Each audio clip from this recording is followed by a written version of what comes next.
Assalamualaikum warahmatullahi wabarakatuh. Perkenalkan, nama saya Samsul Rizal dengan NIM 1192020242 dari kelas PII 6F. Di sini saya akan meresume hasil diskusi pada mata kuliah telaah pondok pesantren dengan berjudul metode pembelajaran di pondok pesantren. Nah, metode pembelajaran pondok pesantren ini yang pertama yaitu ada teori metode pembelajaran pesantren. Secara sederhana, istilah metode dipahami menjadi suatu cara yang bisa ditempuh dalam mencapai tujuan. Metode pembelajaran Islam merupakan segala cara sistematis dan pragmatis untuk mencapai tujuan pendidikan Islam melalui berbagai macam kegiatan yang melibatkan pengajar dan peserta didik. Kalau di pesantren namanya ada murid dan ada ustadz ataupun ada kiai.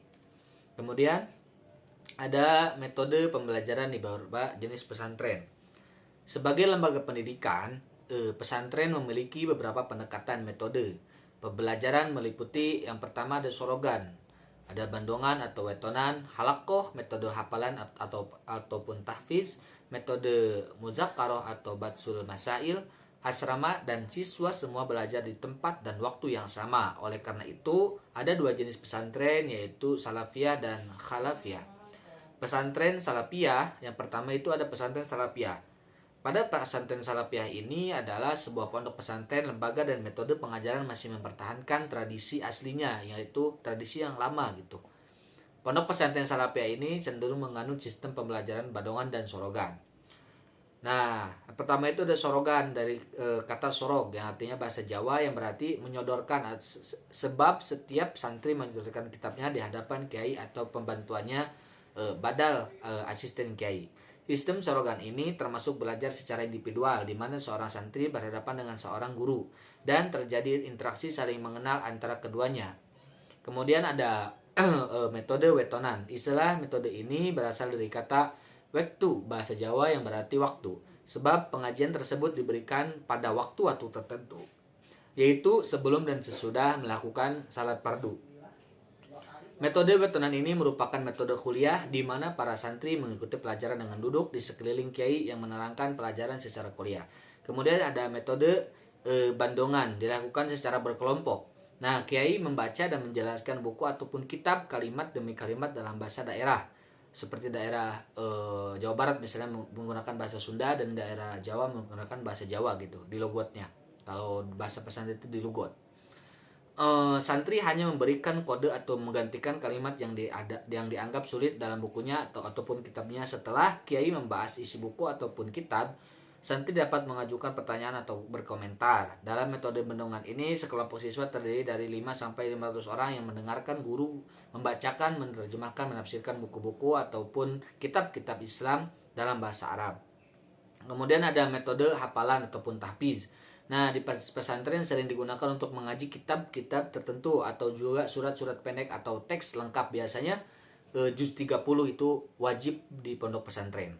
Metode ini juga diwajibkan bagi siswa untuk membaca teks-teks bahasa Arab saja. Biasanya hanya untuk teks-teks nadoman seperti Najm Imriti, Yaqulu, Jurmiyah, Alfiyah dan lain-lain.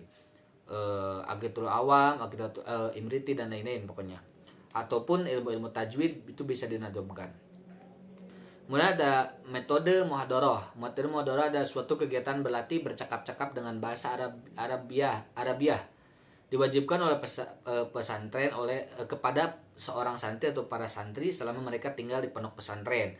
Kemudian ada metode muzakaroh, yaitu merupakan suatu pertemuan ilmiah yang secara spesifik membahas masalah diniyah seperti ibadah dan akidah serta masalah agama pada umumnya. Kemudian ada metode majlis taklim adalah suatu media penyampaian ajaran Islam yang bersifat transparan dan terbuka. Para jamaah berdiri atas berbagai lapisan yang memiliki latar belakang pengetahuan bermacam-macam dan tidak dibatasi oleh tingkatan usia maupun perbedaan kelamin. Kemudian ada metode pengajian pasaran. Nah, metode pengajian pasaran ini, metode pengajian pasaran adalah kegiatan belajar para santri melalui pengkajian materi kitab tertentu pada seorang kiai ustadz yang dilakukan oleh sekelompok santri dalam kegiatan terus-menerus selama tenggang waktu tertentu. Misalnya pada bulan Ramadan, biasanya di pondok pesantren itu pada bulan Ramadan itu ada pengajian kitab pasaran yang disebut pasaran. Nah, kitab-kitab itu ditentukan oleh kiai sehingga mempunyai target tertentu seperti misalnya harus tamat pada waktu itu juga ataupun pada 15 hari ataupun 1 bulan gitu. Nah, kemudian ada pesantren halapiah ataupun modern. Nah, pesantren halapiah modern merupakan pesantren pengembangan dari pesantren halapiah yang mana di dalamnya dikoreksikan dengan kemajuan zaman. Pesantren halafi bersikap lebih terbuka dan dapat menerima hal-hal yang baru yang dinilai baik, di samping harus tetap memelihara tradisi lama yang baik dan tetap mengajarkan kitab-kitab klasik, kitab kuning seperti kitab kuning. Pesantren halafi atau dikenal sebagai pesantren modern juga mengikuti perkembangan teknologi yang begitu pesat dan mendorong pesantren untuk mengikutinya. Akhirnya, pesantren ini didirikan dengan tujuan membantu santri agar mampu memiliki keterampilan intelektual muslim yang berjasakan Islam. Dalam pesantren ini, santri tak hanya diberikan pengajaran tentang kitab-kitab klasik, kitab kuning seperti kitab kuning, tetapi juga ilmu-ilmu umum yang lain dengan sistem klasikal dan membuka sekolah-sekolah umum di lingkungan pesantren. Nah, kemudian ada analisis metode pembelajaran di beberapa jenis pesantren. Pertama, analisis metode pembelajaran pesantren salafi. Pondok pesantren yang pertama ada pondok pesantren Ar-Raid adalah mengikuti pengajaran ulama salaf soleh dan Rasulullah.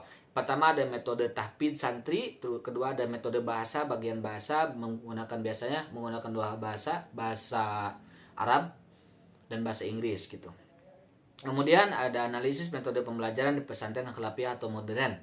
Nah, pondok pesantren di Darul Arqam merupakan salah satu pesantren modern di bawah naungan Muhammad. Di pesantren ini para santri tidak hanya mempelajari pendidikan agama saja, namun ada juga pendidikan formal. Pesantren itu didirikan dengan tujuan membentuk karakter santri yang bertanggung jawab, mandiri, berakhlak mulia, dan memiliki wawasan yang luas. Kemudian Darul Arqam ini berdiri dan berkembang sebagai lembaga kaderisasi ulama sekaligus kaderisasi syarikan Muhammadiyah. Kaderisasi bertujuan agar santri mampu menjadi pendakwah dan kader ulama tajrih yang memiliki keterampilan administrasi serta keterampilan organisasi. Metodenya yaitu ada metode ceramah, terus kemudian ada metode diskusi dan metode tanya jawab. Adapun metode praktikum yang sebagian itu dari sekolah gitu. Mungkin itu saja resume dari saya. Wabillahi taufiq wal hidayah, wassalamualaikum warahmatullahi wabarakatuh. Terima kasih.